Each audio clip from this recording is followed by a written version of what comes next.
Welcome, everybody. My name is Anna Grzymabuse. I'm the director of the Weiser Center for Emerging Democracies, and we're delighted today to welcome Kim-Lane Scheppele. She's the Lawrence Rockefeller Professor of Sociology and Public Affairs at the Woodrow Wilson School and the University Center for Human Values, as well as the Director of Program in Law and Public Affairs at Princeton University. Previously, she was the John O'Brien Professor of Comparative Law at the Pennsylvania School of Law, and before that, she was a Thurner Professor here at the University of Michigan in the Department of Political Science, as well as holding appointments in the Departments of Sociology, the Women's Studies Program, the Law School, and the Ford School. So there are a variety of constituencies that are welcoming her back today for this homecoming. Professor Scheppele's work focuses on comparative constitutional law and the emergence and collapse of constitutional systems. After 1989, she has focused her attention on the transformation of countries previously under Soviet domination into constitutional rule of law states. She spent several years living in Hungary and in Russia, studying the constitutional courts of each country and examining the ways in which the new constitutions have entered the public consciousness. Her many publications on post-communist constitutional transformation have appeared in law reviews and in social science journals. In addition, she has written an award-winning book, Legal Secrets, and has published on subjects ranging from insider trading to feminist jurisprudence and the rule of law to the effects of international war and terror on constitutional protections around the world. In short, she's a preeminent expert on comparative constitutional law. There's simply no one better qualified to help us better understand Hungary's constitutional crisis. So it is with great pleasure that we welcome Professor Scheppele today to give a talk entitled Hungary's Unconstitutional Constitution. Welcome.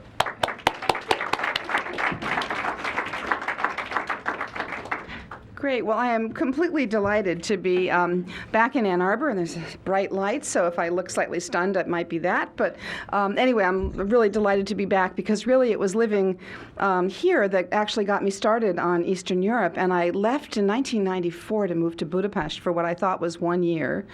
It turned into 4 years, and I actually didn't come back. So I feel really like now I have to tell you what I was doing, like all this time working on Hungary. So I'm grateful to see so many friends and to have, and I know that there's a lot. This is April, and this is the last week of the semester, so I know there's a lot going on. So I'm grateful also for the size of the crowd. Anyway, I want to talk to you a little bit about what's been happening in Hungary, and I have a number of slides that I'm going to go through really quickly, and I'm going to leave slides behind. So if anybody sees anything that they want to see it at greater, wonderful, one of my Princeton students. Anyway, so if anyone sees anything they want to review at more length, you're welcome to look at the slides after. So I'm here to talk about Hungary because Hungary has, as of January 1st, a new constitution and actually a new constitutional order made possible by the fact that there was sort of a double fluke in the Hungarian constitutional system before this political party, Fidesz, won the election in 2010. There was a combination of two provisions in the prior constitutional order that made what's now happened possible.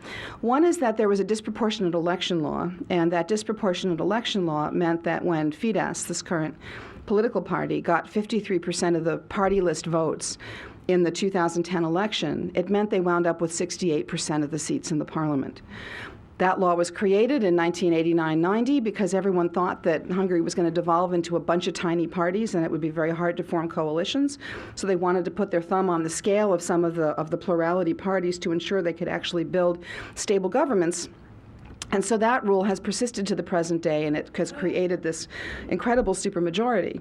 The other rule that actually led to our current situation was that the Constitution of 1989-90, which was always meant to be a temporary constitution, had in it a very easy amendment rule, which was that a single two-thirds vote of the parliament could change anything. So if you combine this supermajority electoral law with the Constitution, essentially what you get is this, which is a brand new Constitution written all by one political party. And this Constitution has come in for a lot of criticism. I'm happy in the Q&A to take up some of the EU criticism in particular, which is starting to have some teeth, has generated a lot of problems. So the question is, yeah, there, good. So then the question is, what, does this, sorry. That's what's happened. I was there. I was looking at my iPad and it was not being affected by this. Okay, so what I'm going to try to talk about today is my sort of much more internal critique of this Constitution by asking a question that seems like an absurdity to people who actually focus on constitutional systems, which is, can a constitution, a whole constitution, be unconstitutional? And the answer is actually, well, yes, it can, if you have some standard external to the Constitution itself that defines what a Constitution is or should be, and that this Constitution violates that. So what I'm going to try to do is to show you 4 different arguments for why this might be true. One is if a Constitution violates basic principles of the kind of Constitution it's supposed to be. And in this particular case, I want to argue that a liberal constitution has to have certain essential features that, in fact, the Hungarian constitution is going to lack. That's what I'm going to call a constitution that's unconstitutional by definition. The second is when the Constitution relied for being passed on a mechanism for its creation that turns out to be invalid. So if, for example, a Constitution required a certain kind of supermajority vote and the vote was missing and then they said it had happened, that would be an invalidity problem, right, where something that was supposed to have didn't. This is unconstitutional through failed legality. The third is when the Constitution, in order to create a Constitution, the standard theory from Emmanuel Saez on through some unlikely figures like Carl Schmitt and beyond, the basic argument is that you have to constitute what's called a constituent power, which is to say you have to form enough public agreement behind a text that there really is support for changing the essential features of a constitutional order. I'm going to argue they didn't do that. And then finally, I want to make what's actually in Hungary a really controversial argument, but I'll try it out on you guys. I tried it out there, and I'm working on it, which is that there's something when a country decides to write a new constitution, it should be recognizably the constitution of that place, and that it needs to embed some of the country's best traditions. And there's an argument about what's best traditions, but I want to say that on any sensible reading of Hungarian constitutional history, this constitution also fails that test. And so the basic law is going to turn out to be unconstitutional, I think, in all 4 senses. So what does this Constitution do? Well, this is just a picture of what happened in the last election, just to give you a sense of the overwhelming majority that Fidesz, which is on orange, that's always their color, got, okay? And this shows you the distribution of the vote. Essentially what you've got is a really tiny opposition. The opposition here is divided into 3 parties. MSP is the Legacy Socialist Party, which ran the government for the preceding 8 years, and they only got 15% of the vote. There's then this little party at the bottom called LMP, which stands for Lehetmásha Politika, which means politics can be different. They just barely made it into the parliament over the 5% threshold. And then there's this group called Jobbik. And now Jobbik is really basically a neo-Nazi party, and I don't use those terms lightly. This is a party that's campaigned on extreme nationalism, on leaving the EU, on a largely very publicly anti-Semitic, anti-Roma rhetoric, and they have a paramilitary that's been going around beating people up. Particularly Roma and Jews, but also people who defend them and or criticize the government. So it's a serious party, and so a serious kind of challenge. And so what you see is that the political opposition, if you combine those 3 parties, well, they can't work together, right? Those of you who remember the Weimar Republic may recall that one of the problems was that there was the sort of parliament was divided a third, liberals, communists, fascists, and you could always get a unification of the extremes against the middle. In this case, you've got Fidesz positioning itself as the middle, and its opposition is divided between 2 groups that can't work together. So this is one of the reasons why there's no effective parliamentary opposition. So how did this Constitution come into effect? Well, the Constitution was allegedly written on an iPad. That's why that little cartoon is there. József Szájer, an MEP, allegedly wrote it on his iPad. Actually, it was a slightly more complicated process than that.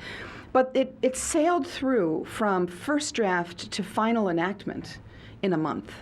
So there wasn't very much public conversation about it. The Constitution is a little bit of an empty shell. So when you read the Constitution, it very often says, and the details will be filled in by what they call a sárkalatos or a cardinal law. So there are these constitutional laws that supplement the Constitution. And when I talk about the constitutional order today, I'm going to talk about the whole thing, because in fact, they sort of put all the least toxic stuff in the Constitution itself so that when you read it, it doesn't sound so bad. But when you add it to all of these constitutional laws, then you see that a lot of these problems emerge. So I want to talk about the whole system. It's not all fully in place yet. So let's go through these 4 arguments on whether a constitution can be constitutional or not. The first one's going to take more time than the others because in the context of telling you about the first argument, I have to explain the system. So don't worry, not all 4 are going to be as long as the first one will be. And so the question is, what's a liberal constitution? And again, I can go on about the foundations of these ideas, but the basic idea, usually when you talk about liberal constitutions, is that they ensure something like separation of powers and rights, checks on powers and rights. And to that, I want to add actually a third element that is really curiously, it seems to me, left out of most of the literature on liberal constitutions, which is that they have to ensure a rotation of party power, right? A rotation of power among political fractions. It's really interesting to me how that's just not in the constitutional literature. And so I've added to the usual two things you say about liberal constitutions, this third thing about the capacity to rotate power among political fractions. And it turns out, I think, that the EU, and there's a long story I see Daniel Halberstam here, who's the expert on all of this stuff, but it turns out that I think the EU also really requires states to have liberal constitutions. Article 2 of the Treaty of the European Union actually lays out a bunch of desiderata, which aren't exactly the three I mentioned, but which really are very hard to achieve without some rotation of power, checks on power, and guarantees of rights. So, is Hungary's constitution liberal? Well, let's start with the idea about the multi-party republic, or the capacity to kind of rotate leadership. Now, there's first of all just a little thing, which is, I think, a matter of just terminology, but it may be more ominous than that.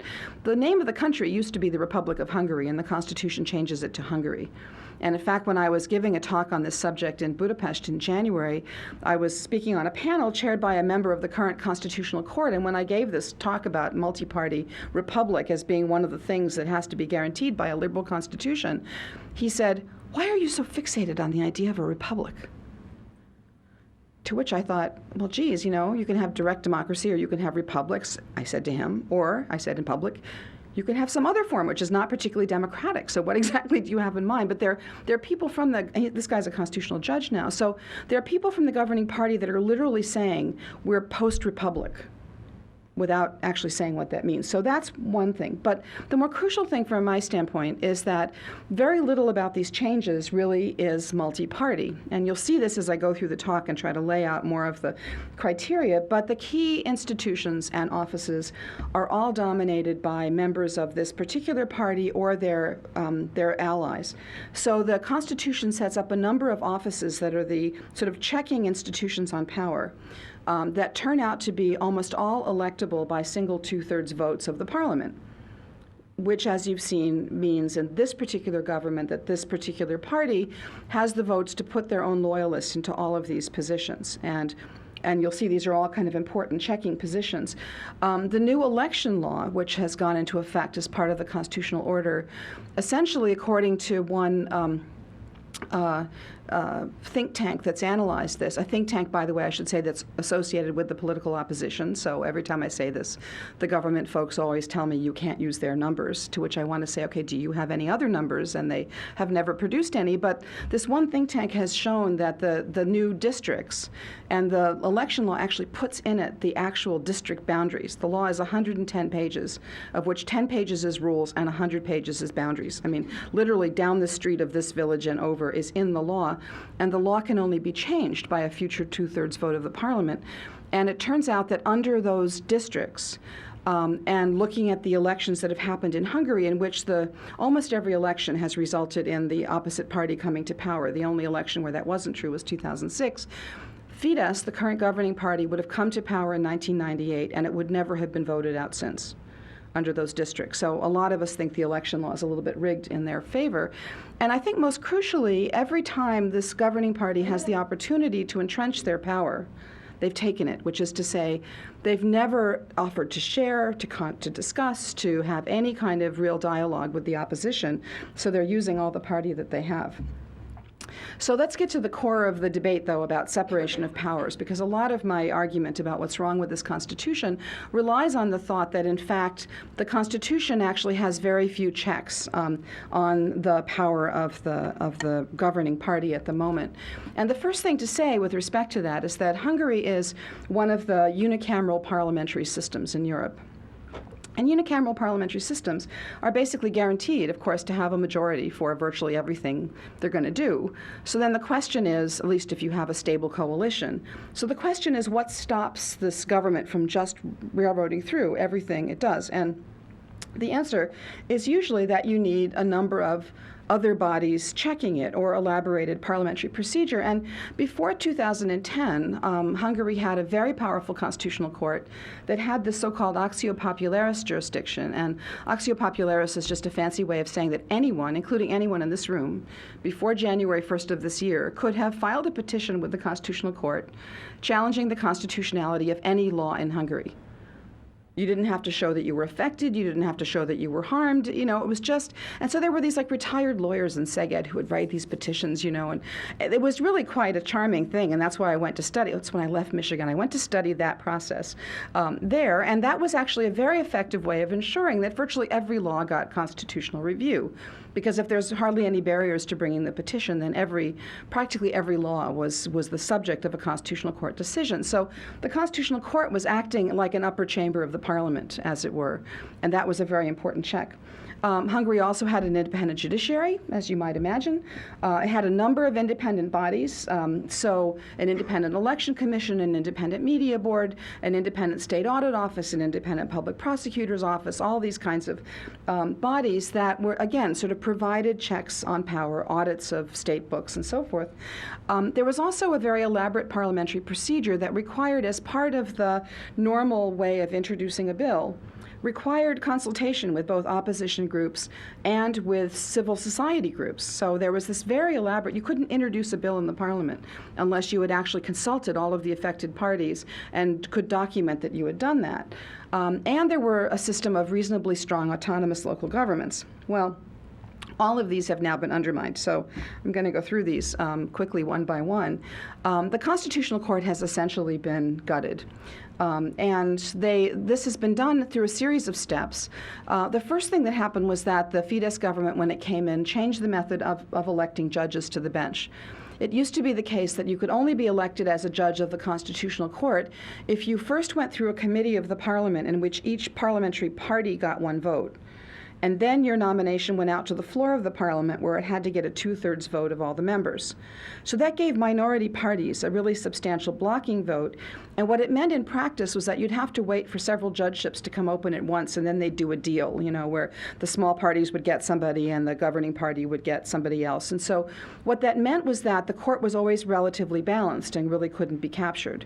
So what Fidesz did was it came in and it eliminated the first step, so that now all you need to get onto the court is a 2/3 vote of the Parliament, which they have. Okay, so what happened next? So the next thing they did was to pack the court. They increased the number of judges from 11 to 15. It turns out they had 2 judgeships of people who were retiring from the bench, so that immediately gave them, actually with 3, so that immediately gave them flat out 7 judges to name in their first 2 years. So in 2 years, they've named 7 judges, 3 of whom don't actually have the qualifications to be constitutional judges, about which more, you know, later. But it's not exactly a very distinguished independent group, although some are actually, a couple are quite well-known faculty. But as a sense, they've got now a majority of Fidesz loyalists on the court.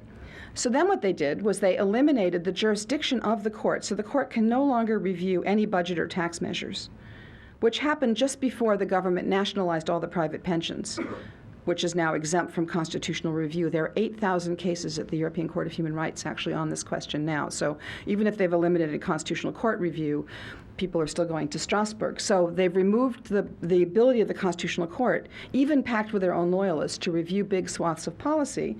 They abolished this method of access through which anybody could ensure that a law was reviewed by the court, and they substituted for it a German-style constitutional complaint mechanism, which is a good thing. It used to be that the Constitutional Court couldn't deal with retail-level violations of rights, which they now can do. But the problem with the German constitutional complaint mechanism is that it's not very easy to get at the constitutionality of structures through the mechanism of the individual rights complaint. And the court, yesterday the Hungarian papers reported that the new Constitutional Court now has 633 new petitions, but they've made no decisions since mid-December. They're just not functioning at all. So this will mean the Constitutional Court can't act as the kind of check it was. On the judiciary, then the government has also gone after the ordinary judiciary. So they just made an announcement. They amended the constitutional law on the judiciary to suddenly lower the retirement age from 70 to 62. Of course, this is in an era in which, yes, retirement ages are changing all over the world and all over Europe, but they're always going up, right? This is one of the few cases where the retirement age came down. So why? The answer is that the Hungarian system, like most judiciaries, operates on a seniority system. And with that single move, what opened up was 10% of the seats on the judiciary, including about half of the court presidencies of all the courts all over the country and 1/quarter of the Supreme Court. All those judgeships all of a sudden came open, and then the question was, so how are they going to fill all these jobs? And by the way, they'd had a moratorium on replacing any new judges for the preceding year because they wanted to take the power out of the hands of the prior president of the Supreme Court who ran the prior process, because he had been a judge on the European Court of Human Rights for 17 years, and they didn't want him to pick the judges. So they created a new office called the National Judicial Office, which now screens and vets and picks all judges. And the National Judicial Office is essentially one person who has two deputies that she names. And this one person turns out to be one of the closest friends of the Prime Minister and his wife, and the wife of the guy who drafted the Constitution on his iPad. But of course, she's also a lawyer and a professional, and so it could be that she's going to manage this job with all the professionalism that the job requires. The problem is this office not only names all the judges, more or less single-handedly, but can promote or demote any judge, move any judge anywhere in the country, and then by a little last-minute constitutional amendment that happened during the holidays when no one was paying attention, this person now has the capacity to assign any concrete case to any judge in the country. So the judiciary now, and in the first 4 months of this year, 10% of the judiciary has been replaced by Fidesz appointees that have come through this system, and more is coming. Okay, so the judiciary is no longer what it was. Dismantling independent bodies. Well, Hungary had this whole string of independent bodies, the Electoral Commission, Media Board, you can see the list there, and all of these had been set up in the immediate post-Soviet period to either require, for something like the State Audit Office or the Public Prosecutor or the Ombudsman, lots of specialized expertise in the area. So these were really expertise-driven positions, and there was always multi-party kind of parliamentary consensus agreement on who filled these jobs. Well, now all these jobs are filled by a 2/3 vote of the parliament. And it turns out all the prior occupants of all these offices were disqualified suddenly by a sudden change in the qualifications for office. So just to give you one more egregious case, this president of the Supreme Court, whom the Fidesz folks didn't want to leave there, had been a judge of the European Court of Human Rights for 17 years. He'd only been president of the Supreme Court for 3 years. So suddenly in the new law, in order to be a member of the Supreme Court, you have to have been a judge in Hungary for 5 years. So he's disqualified, so he had to leave office as of January 1st. And they've done equivalent things with all of these offices, essentially firing people in midterm. And therefore, now, with a 2/3 vote of the parliament filling all these slots, all of these slots are the ones where every single member of every single board is appointed by Fidesz, and the main criteria for public office is party membership or a party loyalist. So, for example, the head of the State Audit Office has no background in accounting, and whose main career has been party offices all the way up. And you can, again, the Electoral Commission, which controls referenda, it's all, the 5 seats that the government controlled, it's all government people, and they have a by far dominant majority. The Media Board, the Prime Minister literally appoints the head of the Media Board for 9 years. And all the members of the Media Board are elected for 9 years by a 2/3, that's like a chorus, a 2/3 vote of the parliament, right? So everything requires this 2/3. It's like the magic 2/3. And so all of these offices have now been filled with Fidesz party loyalists. And because these offices, there's a 4-year parliamentary cycle. Some of the State Audit Office is a 12-year term. So these folks are going to be there for 2, 3, and maybe 4 parliamentary cycles. And almost all of those jobs say in the law that if a 2/3 vote, if a parliamentary 2/3 can't agree on their replacement, the existing person can stay in office until they get a 2/3. So these are minimum terms, the 9 years, the 12 years, the whatever. So that's why I'm saying there are all these choke points, and these folks have really crucial veto positions or hassle possibilities in case any other party comes to power. So parliamentary procedure used to be quite robust, and that's actually also disappeared. So it turns out there was a provision in the old parliamentary procedure that allowed any MP to introduce a private member's bill, which is, normal in parliamentary systems. But the private member's bill in Hungarian parliamentary procedure meant that you didn't have to do that widespread consultation with affected groups and opposition parties. The thought was that an MP doesn't have the resources to do that if it's just a private MP, and so you can skip that stage. So it turns out almost this entire system that I'm describing to you, which includes not just 12 omnibus constitutional amendments changing between 50 and 60, depending on how you count provisions of the old Constitution, the new Constitution, and 368 other laws. It's a full-time job just to read all the laws. Almost all of those have been introduced by private members' bills, including, by the way, the Constitution itself. So by using the private members' bill, and then there's party line votes, so it's all the Fidesz people vote for it, and everybody else either walks out or votes no. So these are all straight party line votes through which this whole system has gone through. And what that's actually meant is that there's no consultation, right, because that stage was abolished. And it means that these are government bills, because it's essentially all the members of the governing party who vote for all of them. But the private members' bill has actually been used for virtually all of this. But, it turns out there was still a little bit of debate. Every once in a while the opposition would get the floor to say something, and this was annoying to the government. And so on the very last day of the year, well, actually the very last day of the parliamentary year, December 30th, while people were on holiday, they passed a new change to the parliamentary procedure, which now allows a bill to go from first introduction to final vote with no debate if a two-thirds vote of the parliament agrees that you can just have the So now there's no parliamentary debate. So a lot of us following this have trouble figuring out, is the law passed or not? Was there a vote? Because there's no recorded debate. There's no scheduled debate. It's just a vote. And so that's where we are right now with the system. Finally, local governments. So local governments were a source of some independent power in Hungary, among other things.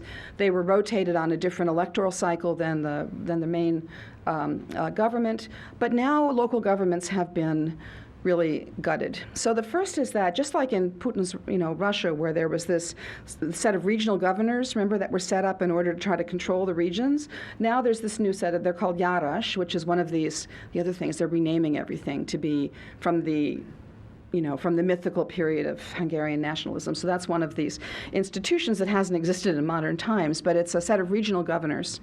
Hungary's the size of Indiana, right? It doesn't actually need probably regional governors.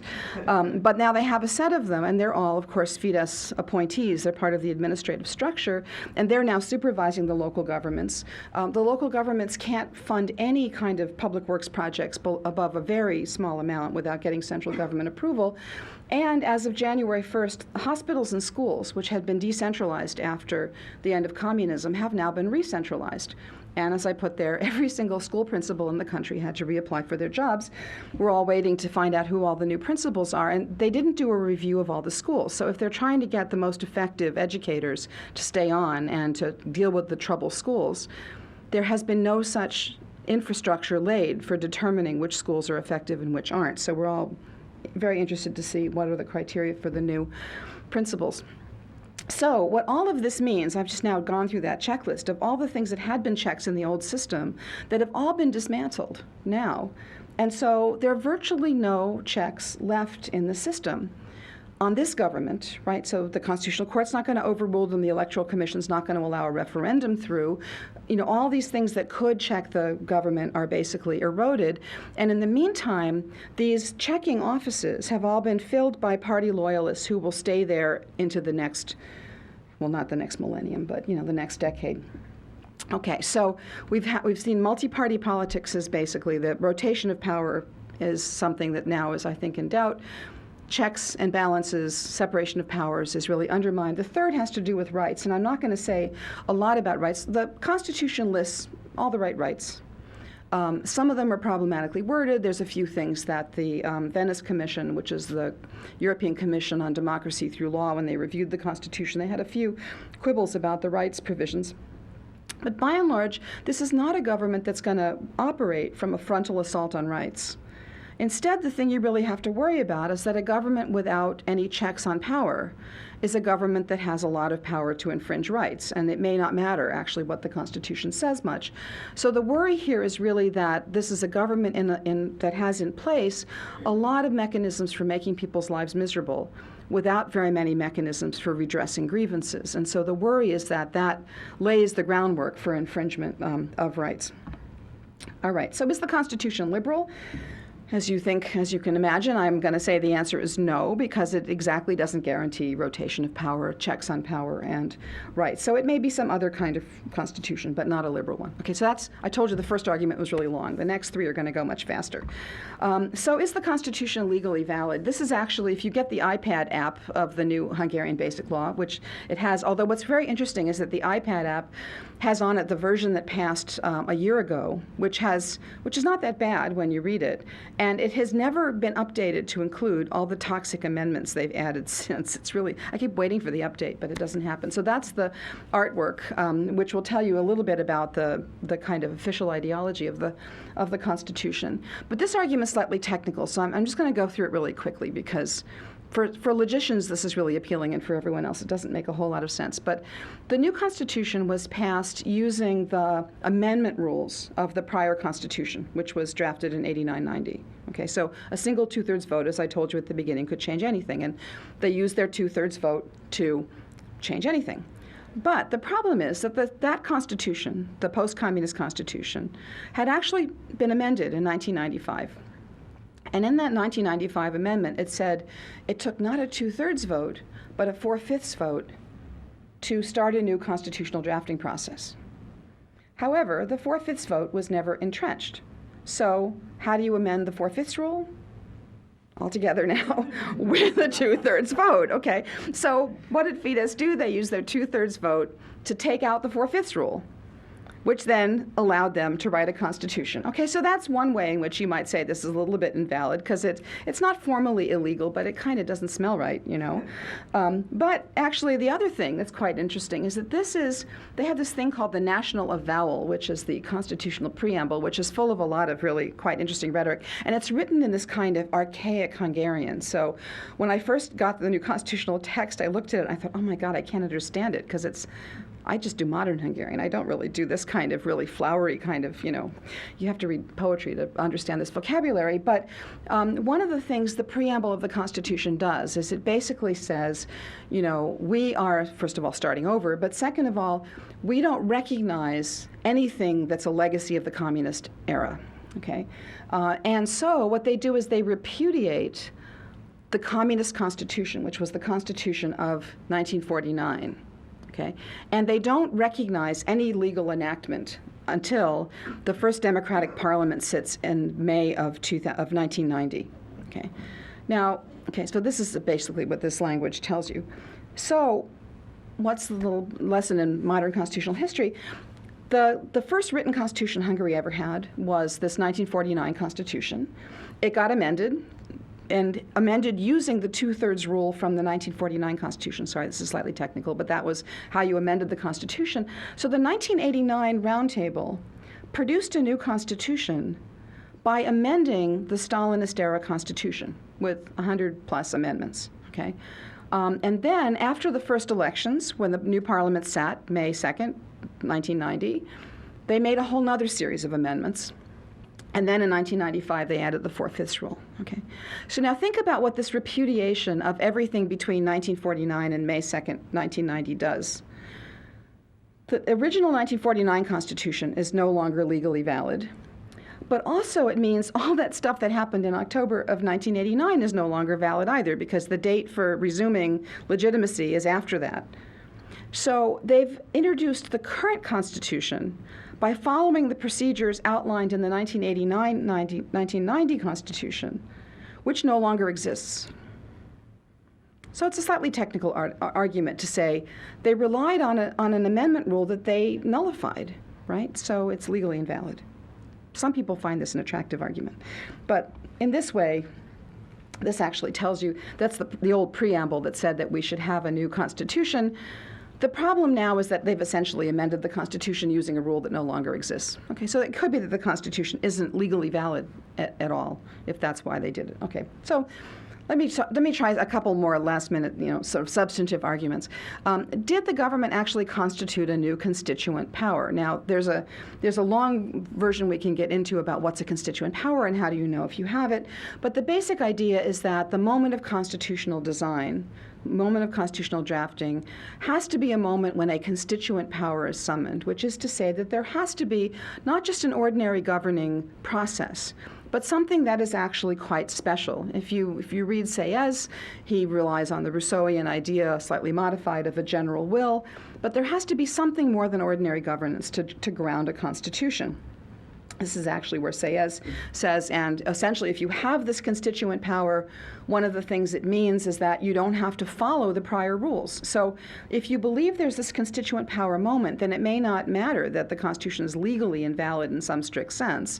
There's often some kind of original sin of illegality at the origins of most constitutions anyway, including the American one.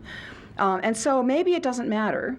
And so instead, what you might say is if they had a new constituent power, then we wouldn't worry about it. So did they? And so this is more on, actually it's up through Carl Schmitt. There's a whole sort of set of theoretical arguments about how you know when you have this power. But this is where I really wanted to get to.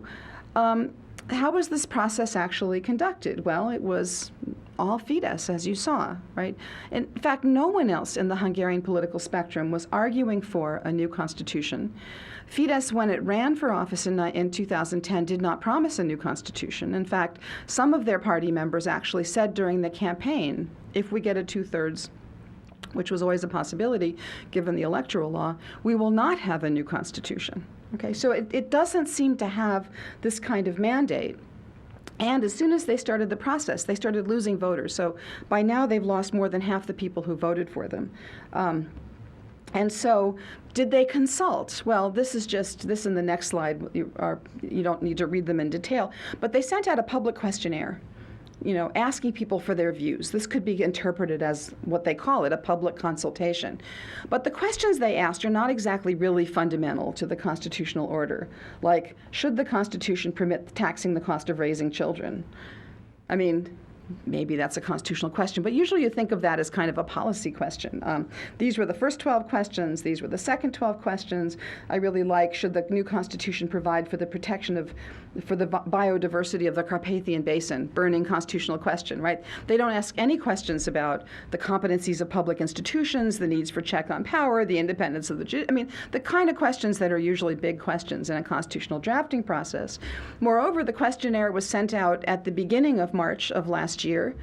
The new constitutional draft was presented in the middle of March, and people didn't even, only about 1 million people replied out of the 8 million Hungarian voters, and the results of the questionnaire have never been announced. And because the constitutional draft came out 2 weeks after they mailed the thing out, before they'd gotten the responses back, it doesn't actually look like they really used this much. So then the question is, if they didn't have a constituent power, right, no public consultation, no other parties, didn't promise it, had no mandate, as soon as they start doing it, they lose power. So was there some prior actual constituent power? And this is I won't go through this in real detail, but basically the point of this slide is to say, in 1989-90, there really was a set of processes put in place over a number of years through which there was a substantial overlapping consensus, both because there was an agreement at the Round Table originally to have a change of system, because the most contentious question actually at the Round Table, which was how the president would be selected, was put to a national referendum, which certified the result that they wound up with.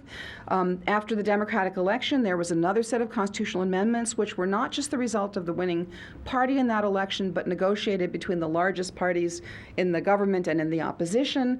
There was all these constitutional court petitions that actually then challenged things that people didn't like. The Constitutional Court was wildly the most popular institution in Hungary through the 90s. Finally, when they tried to rewrite the Constitution in 1995-96, they had a process. There was no consensus on changing things. Essentially, leaving it alone was the response that everybody got. So what I want to argue is that that process from 89 through 96 really was a process of generating consent, a really deep and persistent and overlapping consent to the thing they had. So if there was a prior constituent power that wasn't replaced by a subsequent one, what did that constituent power decide? And this is where, I have a lot more evidence that I can show on the slide, but I think that what you saw in that design of the 89-90 Constitution was this persistent commitment to multi-partiness, because after all, if you're coming out of a party state, what do you most want? You want multi-party guarantees. And there were lots of institutions, like for example on the media board, the way that was originally set up was that half the members of the media board had to be representatives of the governing party, and the other half had to be members of the opposition. And lots of institutions were set up like that. Ditto with the election of constitutional judges. You could not have one party ever capture the institutions, and so you saw this. There was also this really interesting tradition of self-limiting power through which, when the first majority government was elected, they said, some things are so important, we don't want to decide them with majorities. And all the important topics were set for two-thirds votes because the government didn't have two-thirds. When there was a two-thirds government in 1994, that was when they amended the Constitution to say it needs a four-fifths to amend. So there had been this repeated sign as part of the constitutional system that every government that got a majority would put fundamental change out of its reach so that it had to work with other parties. And finally, the Constitutional Court was a very strong protector of individual rights. And so my argument is that if you had a constitution, or if you had a constituent power summoned in 89-90, then the principles that that constituent power stood for can't be violated unless you summon a new constituent power, which I want to claim they didn't actually do. Finally, and I'm just going to run through this last one very quickly. So I think the Constitution is unconstitutional because it didn't summon a new constituent power. Okay. Finally, I think the Constitution is also unconstitutional because it actually turns its back on some of the most important Hungarian constitutional traditions. And this argument's controversial because my liberal friends in Hungary think, why should we refer to our history? Don't we want to get over all that, right? And it's the nationalists and the folks on the right side of the political spectrum who typically make the arguments from history. But this is where I think a constitution that actually ignores the specific history of a place also has problems. The new preamble, this is the Hungarian Crown Guard, by the way. I always keep thinking it looks like something from a Monty Python sketch, but this is the actual new uniform of the Hungarian Crown Guard, and these are some elements of this national avowal or the new preamble, and there are all of these references to Hungarian constitutional history. And to Christianity and to the legacy of St. Stephen, and my favorite, the Holy Crown. The Holy Crown. So people on the right side of the Hungarian political spectrum, and particularly the far right of the Hungarian political spectrum, believe that this is actually the ancient and true Constitution of Hungary. It's not a text, it's a thing. And it was allegedly the crown given by the Pope to the first Christian king of Hungary, Stephen, in the year 1000. And there's a current big debate over it going on, sort of reflected in the slide. But basically, the right loves this thing and the left hates it. And so the question is, okay, so let's start from where the right starts from on this national history of the crown. How do we understand what this thing stands for? And what I want to argue is that there can be a liberal crown. And the first thing to say, and I'm sorry, the right slide is backwards. When you look at the actual crown, it turns out that it can't be the crown given by the Pope to Stephen in the year 1000, because half the inscriptions, there's a hoop crown around the bottom, there's pieces over the top, and all the stuff around the bottom, all the inscriptions are in Greek. That's Greek backwards on the right. And on the cross pieces, all the inscriptions are in Latin, which is to say, if you look at the object itself, it turns out that it actually probably dates from shortly thereafter. It's still an 11th century crown. But it wasn't the original crown. And actually, it's, interestingly enough, a multicultural crown. You can see, when you look underneath it, that there are two pieces kind of joined together in a somewhat clumsy way, unfortunately. And so this is a crown that it's at the intersection of multiple traditions. Hungary got this crown when Hungary was on the border between the Eastern and Western churches, just around the time when there was a split in Christianity. And this turns out to be half a Byzantine crown, half Latin, probably reliquary pieces. And so what does this crown stand for? So first of all, it's multicultural. It doesn't stand for Hungary for the Hungarians, right? It stands for Hungary as the intersection of multiple traditions, I argue. It's also the case that when you go back through Hungarian history and you look at what is really, there are many medieval sources on the crown as the Constitution of Hungary. This is not something the right made up. But in Hungarian constitutional theory, sovereignty always stays in the crown. It never goes to a person. So when a king is crowned, and Hungary, like all the Eastern kingdoms, were all elective kingships, the king never got sovereignty. The king was always granted temporary sovereignty and had to rule under the crown. These elective kingships rotated among ethnicities, so there were Polish kings, Angevin kings, Czech kings, all kinds of kings, some Hungarian kings, but I'm not even sure they were a majority. The kingships in Hungary always rotated. And Hungary, my favorite is this Aranybulla from 1222. Hungary got something very like a Magna Carta, but without the toxic bits about Jews, actually, in 1222. And there were a series of pacts made in the name of the crown that essentially preserved the rights of the nobility and further constrained the king. So I have a whole book on this, so I won't go through the whole thing. But basically, Hungary's got a really interesting history of constraints on power. Hungary never had unconstrained kings, at least not governing in the name of the crown. So I'm happy to take the right up on their thought that if you actually want to say this is the continuation of the Holy Crown of St. Stephen and a constitution unique to Hungarian nationalism, let's do it, because what it stands for, in fact, are all of these principles that I've tried to derive from the liberal constitution, from the Constituent Power in 8990. It's basically inclusive, tolerant, multicultural, stands for self-limiting, democratic, rights-protecting power. Okay, there's a whole book on that, which I won't go into. And so all I want to say is that if you believe me on that, then we've got 4 different ways that you could find this whole Constitution to be unconstitutional. I've been through these 4 arguments, and all you have to do is accept one of them to believe that this is a bad idea. And so now the question is, what happens next? I'll leave this for the Q&A, but the EU is working on some of these arguments. Some of Hungary's opposition parties, insofar as they still exist, are working on others, and maybe in the room we can work on more. So thank you.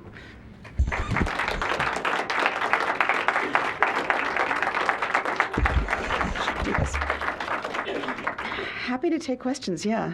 Hi, you led off with the double fluke of Yeah. You led off with the double fluke of how this could go wrong essentially as a Right. piece of constitutional drafting, but there's a lot of Dalian political scientists who are looking for where you got this ugly set of votes. If Jobbik is popular, then you have something like 70% of the population voted 80. wrong. 80. And equally, who are Fidesz other than this amazing autonomous actor? What's the political economy of these guys? Yeah, good question. So the first thing is that the 2010 election was really disastrous if you have any ideas about liberal government in Hungary. So it was true that Fidesz got 53% of the vote. Jobbik got 17%, Jobbik, the neo-Nazi party. So that meant that 80% of the Hungarian public had this swing to the right. I think in many ways that's just what you'd understand from the condition Hungary was in at the time of the election. So the socialists, who were the main opposition party, Hungary functionally has had a 2-party system with some minor parties around the edges by now. So the socialists anchor the left, Fidesz anchors the right, and then there are this little pop-up party. This LMP is kind of a little youthful green party. Jobbik is a bigger kind of right-wing party, but essentially it's a 2-party system. The socialists have been in government for 8 years, and things had not gone well under their watch, partly because they misgoverned and partly because the world went to hell in a handbasket for reasons not of their own making. But it was a combination. So it was time for the other guys to win. In a 2-party system, that's what happens. So that's part of it. But also, Hungary was the first country to get an IMF bailout.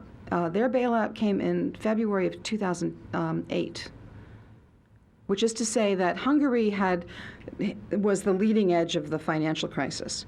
And so what that meant was that the government had essentially collapsed before. The socialists had actually had a constructive vote of no confidence to put in a caretaker technocratic prime minister on their own right before this election, who had kind of stabilized things, but the party that ran them into the ditch essentially was the one standing for election against Fidesz. So it was time for the socialists to lose. Okay, and there were no other parties. So I think that Fidesz's victory is very much a function of the socialist collapse and being discredited, also of the economic crisis, but also of the fact that Fidesz stands for all things to all people, right? So it's not a very ideological party. So it's got a kind of nationalist veneer, Hungary for the Hungarians, but that can mean ethnic exclusivity, or it can mean we're sick of being kicked around by the world. And the guys who are running Fidesz are not, they're pragmatists more than they are real ideologues. So a lot of people who were not on board with the whole nationalist thing could vote for Fidesz thinking, time for a change. Enough was broken that time for a change was kind of a good thing. So essentially, it's the lack of options, it's the economic situation, and the fact that Fidesz didn't look so toxic to a lot of people before they got into power. But there's a second part. You kind of half answered it, just what's the political economy Oh, of yeah. Fidesz? Yeah, so actually that's a really interesting question. So this is what keeps them going. So Hungary doesn't have a whole lot of natural resources. Hungary doesn't have oil. It doesn't have a lot of things that keep them in power. So essentially the political economy is that people are economically dependent on their party. 50% of the GDP of Hungary runs through the government somehow, which is not to say that everything's the public sector. But government contracts, government subsidies, government stuff is everywhere in the economy.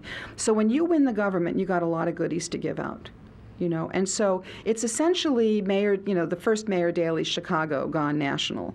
That there's a lot of people involved in patronage jobs.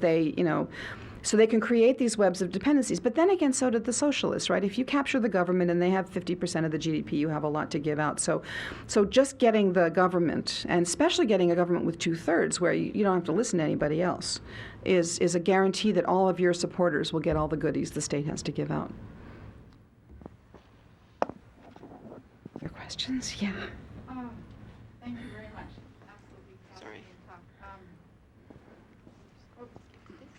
Sorry. Yes. Okay. I'm gonna. I guess this is a tricky question. It's a little bit going on what you've already started talking about the political economy. Mm-hmm. But if you take as given that this has been a power grab on Fidesz's part, Mm-hmm. and thinking, I'd like you to say more about Hungary's position in Europe, in the EU, and why the thinking behind why they think this is a necessary thing to do and that it's a moral thing to do. Yeah. Because that's part of the rhetoric. It's not just we're power hungry, but there's a necessity to it. And Yeah. Let me take that in reverse and start with the necessity back to the, what entitlement back to the EU question. So the first thing is that I think it's really their opponents really underestimate how much in Hungary was truly broken. I mean, a lot of stuff in Hungary appeared to work and didn't.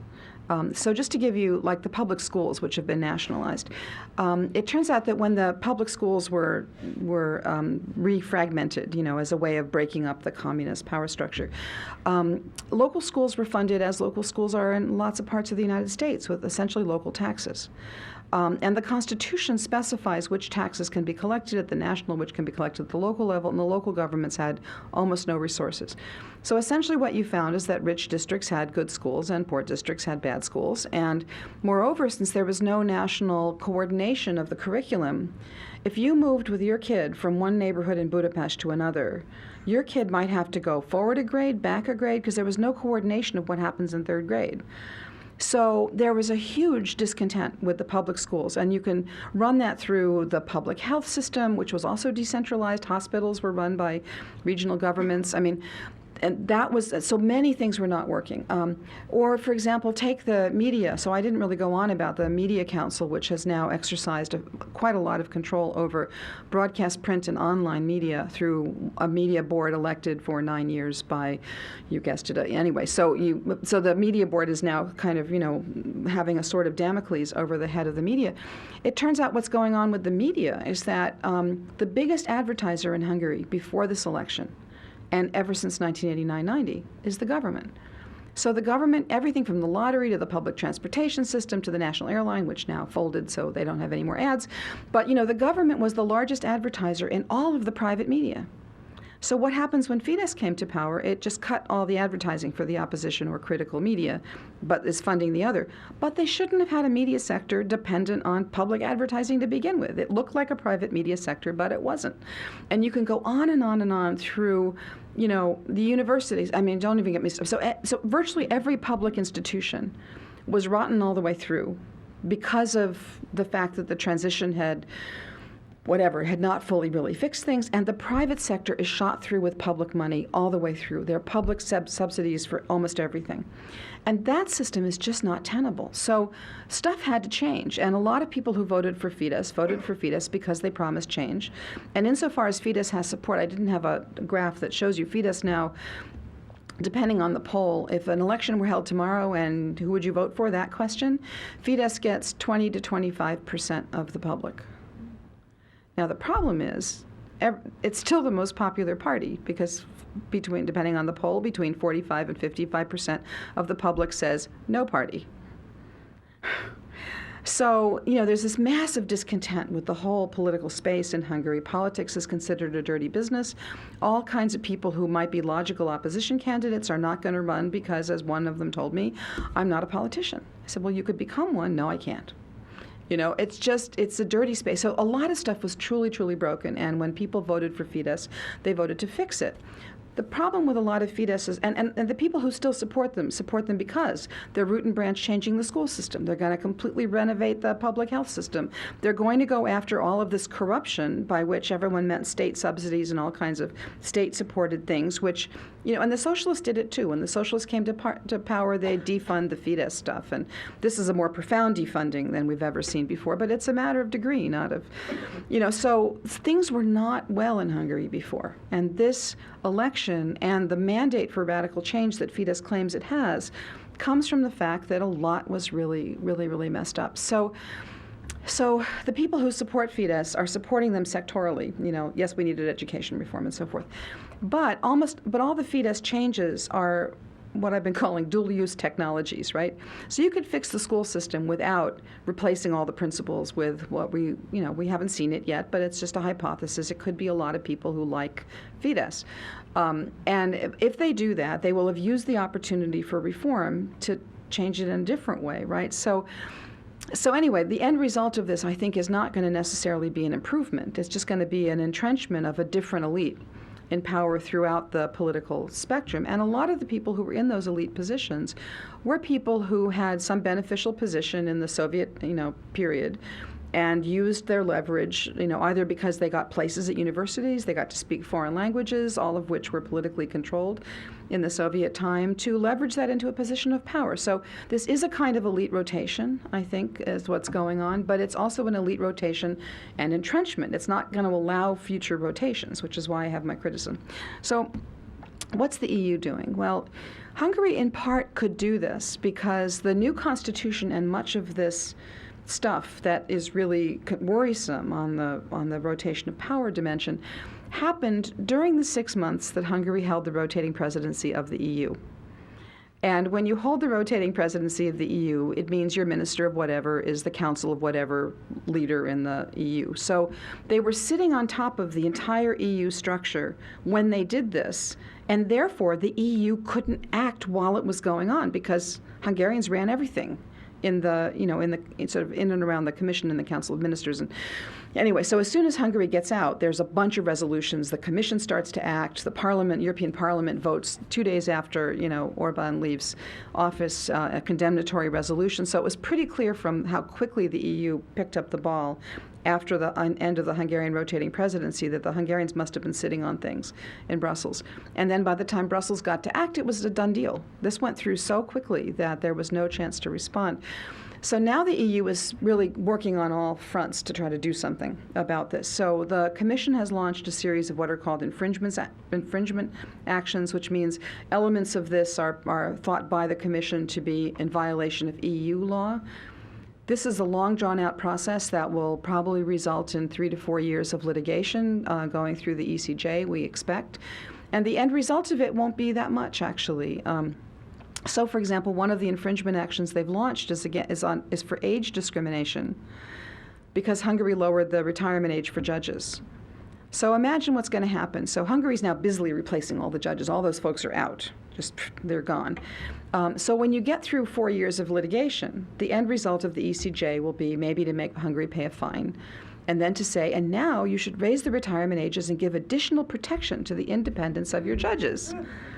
Okay, so you see, I mean, Hungary will be thrilled to do that in 4 years after they've replaced all the judges, right? And so the infringement actions have this problem. There's also now a process going through ECOFIN, or the Council of Financial Ministers, to possibly cut some of Hungary's what are called cohesion funds, which are monies from the EU that go to development projects in some of the poorer EU states, which Hungary still counts as one of. And that's 2% of GDP. And ECOFIN voted to start cutting Hungary's cohesion funds. But now the problem is the only basis you can use for cutting the cohesion funds is if a country is persistently running a deficit, which Hungary has never been in compliance with EU deficit rules since it joined the EU in 2004. It's the only country that has never been in compliance. So, you know, they could, so they've launched this proceeding because Hungary's violating the debt rules. Well, so there's a whole bunch of other countries violating the debt rules, and they don't want this infringement action launched against, this cohesion funds cut launched against them. So Hungary suddenly picked up a bunch of allies of countries that don't like what Fidesz is doing, but they're afraid they're going to be in the crosshairs if all of a sudden the budget targets are going to start getting enforced. So, and now the European Parliament is moving down the road toward launching what's called an Article 7 procedure, which never been used before. Is a procedure through which, if it goes all the way to completion, Hungary would be deprived of its vote in all EU matters. So it will essentially suffer civil death in a legal fashion if this happens. Well, it turns out there's lots of high hurdles. And Hungary, this Fidesz party is a member of the European People's Party fraction in the parliament. 20 of the 27 member states of the EU currently belong to that fraction. And Hungary's been drumming up a fair amount of support in the European Parliament from others because Orban says, well, you saw the Christian language in the preamble. They're going after us because we're a Christian state. And so they've mobilized a few states to support them for that. Or they're saying, they're just singling us out. This is double standards, you know, and you can't stand for an EU of double standards. He never went after Berlusconi. They never went, you know. So it's going to be a hard slog for the EU to kind of figure out what it's going to do with respect to this. That said, there are a lot of interesting new creative theories on offer, one of which Daniel Halberstam here has been responsible for elaborating, right? And so, which is, anyway, so it's complicated to explain, but basically there may be some new EU theories through which Hungarian compliance with EU law may have to generate more change domestically. And that's going to be hard to leverage because nobody knows exactly what's going on here with respect to that. I mean, these are all untried theories. But it's an interesting time for people who work on EU law to think about. So, you know, Hungary is to the moral center of Europe what Greece is to the Eurozone. Right? Suddenly you realize that you thought you were all in a club in which everybody agreed to follow common rules, and now somebody's not. And now you realize you don't have the political mechanisms to bring people back into line. So this is just now starting a whole bunch of discussions in the EU about what can you do when a country falls from the path of you know, multi-party democratic rights-respecting states. Sorry, that was a long answer. There's lots of pieces. Oh, sorry, are you okay? Do you want some water? Here. I've got water. It doesn't help. I was going to, thank you. Get back to my phone. Some of the vulnerabilities go back much further. Mm-hmm. That is, in a sense, Hungary's been in a sulk for 100 years. 1,000 years, actually. Well, actually, yeah. But let's take the last 100. Yeah, since the right. Treaty of Trianon. Yes. Right. So Hungary got broken up. Half of its territories disappeared. And you now have all these ethnic Hungarians in other countries. Right. To whom I gather Fidesz is appealing and even That's right. saying, we'll give votes to you because you're ethnic Hungarians. So there is this sort of long-standing resentment Right. among the Hungarians, That's right. Yeah. which Fidesz has had the opportunity to play on, That's right. and which even probably they can appeal to in their standing off against the EU. Yeah, no, it's really. I'm sorry about your coffee. No, it's a great point because it's so for those of you who don't know Central European history, or particularly the Hungarian version of it, Hungary used to be a lot bigger than it is now. Now, Hungary had not been independent for. It had been part of the Ottoman Empire, then part of the Habsburg Empire, but still, I mean, Hungary used to be, it used to be a lot bigger and used to be cover a lot more people than it does now. At the end of the First World War, as part of the breakup of the Austro-Hungarian Empire, Hungary lost, well, the way it describes it is 2/3 of its territory and 3/4 of its population over what its prior size had been. And this was partly, and I teach now at the Woodrow Wilson School, and it's really awful to go and have your Woodrow Wilson on your card, because Woodrow Wilson was very involved in the Treaty of Trianon, which resulted in all of this being cut up. So I've been thinking about getting new cards, actually, just to kind of not immediately get everybody's back up. So there has been, since that time, the right wing of Hungarian politics has been devoted to rewriting the Treaty of Trianon. And That's what I was trying to say. Yeah. Yeah, no. That's exactly. I see what you're saying, and it's true that this has been since that time. So the interwar government in Hungary was a right-wing, not fully fascist, quasi-fascist government that was really devoted to irredentism and trying to rewrite the treaty and trying to reunify the population, and so forth. One of the reasons why Hungary sided with Nazi Germany in the Second World War was that Hitler promised Hungary that the treaty would be revised, right? So Hungary's gotten into a lot of mischief over this question. And this government is capitalizing on this kind of Trianon revenge as part of its public rhetoric, okay? Now, this is dangerous and not, okay? So it's dangerous in the sense that anytime you propose to rewrite all the borders of Europe, or any part of the world these days, it gets the attention of international powers, which is exactly why Hungary won't do it. So I don't actually believe in a million years that they really want to revise the borders. That said, it's a way to whip up a certain kind of frenzy. It's a way to appeal to the right side of the Hungarian political spectrum. And more crucially, I think it's a way to, it's going to be a way for Fidesz to stay in power, because what they've now done, and actually this is an interesting feature of the Treaty of Trianon, was that when ethnic Hungarians who were over the borders lost their Hungarian citizenship. So if you were Hungarian and you had left in 1918 and come to the United States, you maintained your Hungarian citizenship. If you were Hungarian but you wound up in Slovakia in Czechoslovakia after they created the borders, you lost your citizenship. So there was a unique loss of citizenship for the Hungarians who lived nearby. And what the new Constitution has done, and in some ways you can see why they're doing it, is restoring citizenship lost as a result of a treaty the Hungarian government doesn't want to recognize now, which raises some interesting questions. So they've given the possibility of taking out citizenship to all the Hungarians over the borders.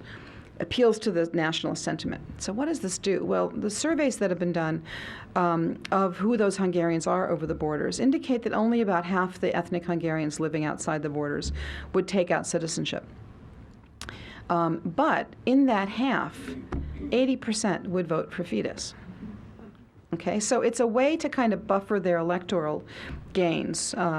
The problem is, Fidesz, they might not say that they might also vote for Jobbik, which is the farther to the right party. So I think that's what's really going on here, is that it's a lot of nationalist rhetoric, a lot of smoke and noise. They're too smart to really rewrite the Treaty of Trianon. But this way they get these voters, and I think that's actually what they're on about. This is, what's so interesting to me about this government is that Viktor Orban, who's the prime minister, and his followers are often called Orbanians, or he's called the Victator. There's all kinds of things that happen with this. But he and his circle are incredibly smart people. These are really, you're not, and this is where I think Europe has really underestimated them, because I think many kind of sophisticated cosmopolitan Europeans assume that when they're dealing with populists, they're stupid. And this group is way too smart to underestimate them. And they're not, I don't think they're really so ideological. I think they're very pragmatic, and behind most of these things that make a kind of nationalist appeal, there is instead something else going on, and it's something that basically maintains them in power. So I think this is about the vote. You might ask about the Catholic part, because that's another big chunk of this. It turns out Hungary's in budget trouble. It needs to find money somewhere, and it doesn't have natural resources. And I think that they're planning to fleece the Catholic Church, quite frankly. So one of the laws I didn't talk about here, which has gotten a little bit of attention, is that Hungary used to have 350 registered churches. And as a result of a changed new law, they've now deregistered more than 300 of them. So you were a church yesterday, you're not a church today. And what that means is no tax exemptions. You could apply for funds to run religious schools. All that's gone. And everyone's wondering, what do they have against all these churches? And I think what's going on is that I looked at the list of churches because I'm thinking, okay, so this might be a little bit of a clue. The Catholic Church had the Catholic Church, and then it had the Franciscans and the Dominicans, and then Opus Dei, and then the Catholic University. And there were about 20 or 25 different Catholic pieces on that list. And now there's only one recognized Catholic Church. And it means that I talked to some of my friends who are in these various orders, and they told me all of a sudden it's serious centralization of the Catholic Church in Hungary. And the Catholic Church is very grateful for the help to rein in everybody and prevent dissent within the church. And in exchange, I think what Orban is going to ask them, and he's already done it in a lot of small villages all over the country, but I think what's coming is a bigger play, is to ask the Catholic Church so they can offload much of the public educational system, which has now been centralized, into church hands so that they pay for it and it gets it off the state budget. This is just a guess. Okay, this is my prediction. Watch, a year from now, let's see what happens with all these principles and stuff. But this is, the Catholic Church has already been steadily picking up the cost of public education all over the country in small villages, and this will allow them to centralize it. So that's just my guess. There may be something else going on, but it turns out that behind everything, there will be something that's about keeping them in power. Okay, this is, again, it's a testable hypothesis where we can see with all the new stuff that they're coming online with that, if that turns out to be the case, then you'll see that this is really a power grab more than it is, a constitution-making process that will give Hungarians their voice. It may take away the voice of lots of people for a long time. Sorry, I'm answering all questions in a long fashion.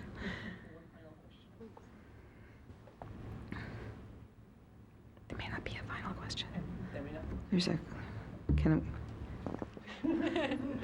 okay. Sorry, but what about the international institutions that aren't the EU? Are they either doing good or at least destabilizing this? I'll tell you, it's really hard to know what the institutions are that are not the EU that could have any say in this. So for example, I do know that NATO's been wondering what they could do, but they already gave up that game with Turkey, right? So it turns out, the IMF is sitting it out, waiting for the EU to approve on some of the stuff before the IMF loans money. That can actually happen because the EU and the European Central Bank have to sign off on any IMF loan within the EU. So the IMF is really in the hands of the EU. There aren't that many other points of leverage here, actually. The U.S. has issued a number of strong statements over the last year of increasing undiplomatic how diplomatic the thing where they praise the country gets shorter and shorter, and the part where they complain about stuff gets longer and longer. And so the U.S. is completely on top of this. And the U.S. would love to have some point of leverage, but what leverage does the U.S. actually have? So it's a little bit unclear who really can have leverage apart from the EU. On all of this stuff. I think Hungary's real weak spot is the fact that its economy is in a mess, and partly when a country runs 50% of its GDP through the government, and the government's broke, this is going to be a real problem for the country. So I think ultimately the levers are going to be financial. That's really the weak spot. And so that Orban and his circle are all lawyers, right? So you can see they've done this amazing job with the law. None of them are economists. And you can see that they hadn't really thought about how this whole thing gets funded. So I think a lot of the ad hoc policies they're coming up with now are designed to fix those things. And so just to give you one example, in their first year in office, they had this they realized they were going to way overshoot the budget deficits that they were permitted by the EU to run. So they basically told every Hungarian, you have Social Security, where you're going to get a pension from the government because you paid into it all your life with their equivalent of FICA taxes. And then you have private pensions, like our 401ks. Now they say, if you want to preserve your Social Security, you have to hand us all your 401ks, or else when you retire, you won't get Social Security. Okay, so first of all, that ran directly counter to a decision of the Constitutional Court. one of the problems here is that this is a constitutional court, as you saw. It was really powerful. It's got, I mean, a lot of constitutional law in Hungary is constitutional court decisions, not the prior text. But now that they've got a new constitution, it's completely unclear which, if any, of the constitutional court decisions are still valid. And the Constitutional Court has not made a pronouncement about that. So the government periodically does stuff that runs directly against a prior Constitutional Court decision, and who's going to tell them they can't? And they try it out, and then they get emboldened to do the next one. So there was a decision of the Constitutional Court that said people had property interests in Social Security because they were required to pay into the system. So you can't cut them off from it. Now, the court was a little vague about the level of the benefits, and they didn't get into the numbers, but you couldn't cut people off. So direct violation of a court decision. And the government said, if you know, the threat, if you don't bring us your 401ks, Social Security is cut. So 80% of the public moves their 401ks into the government hands, which the government then uses as a one-off budget hole plugger, you know. And then when the Constitutional Court starts making some noises before it was totally packed, they said, oops, we're only kidding. You can get your Social Security even if you didn't move your money back into the public system. But there's no way to get your money out of the public system. And now there's no legal, if you're going to rely on current standing, right, which is to say the government's saying you could take your you know. Anyway, so the government's been doing stuff like that. And so you'd think this would get the Hungarian public a little more fed up than they've been. But this has got, like I said, 8,000 cases before the European Court of Human Rights on this question. And my guess is that the European Court of Human Rights will not think well of this policy. But what's the sanction? The sanction is a bunch of tiny fines, which will increase the budget deficit, and then they'll have to look for other things that they can. There has been, and finally, just one last thing, there has been what I call a bank walk. This is something a number of financial journalists in Hungary have told me, that a number of Hungarians watching that the government needs to plug budget holes is really concerned that if you have your money in bank accounts in Hungary, the government will find some way to take it. So anybody with any substantial resources has long since moved their money out of the country. Every rich person in Hungary no longer has bank accounts in Hungary, and now it's filtering down to the middle class. And so there is what I call a bank walk. It's not a bank run. They're not all lining up, but it's just slowly. You see, and this has happened. Many of my friends, they go to their banks, they withdraw all the money in cash, they convert it to euros, they take the train to Vienna, and they deposit it in a Viennese bank, an Austrian bank in Vienna. Now, Raiffeisen has branches all over Hungary. But nobody trusts that the foreign banks are going to be able to withstand government pressures to turn over the funds. And so this has been a substantially big enough problem that for a while the head of the central bank was calling the prime minister every day at 3 to report how much money was leaving Hungarian banks. So what's going to bring down this government may be the economic side of it. But and this is where I'm trying to work with a team of people. So okay, if there can be a change of government, what do you do with this whole thing, right? This whole structure, this whole thing, the crown, but the Constitution, right? Is there a way that you can roll this thing back without a formal break in legality and without just having a massive, shake-up of everything in a way that will make things worse? So that's what some of us are thinking about now. Thank you so much. Thank you.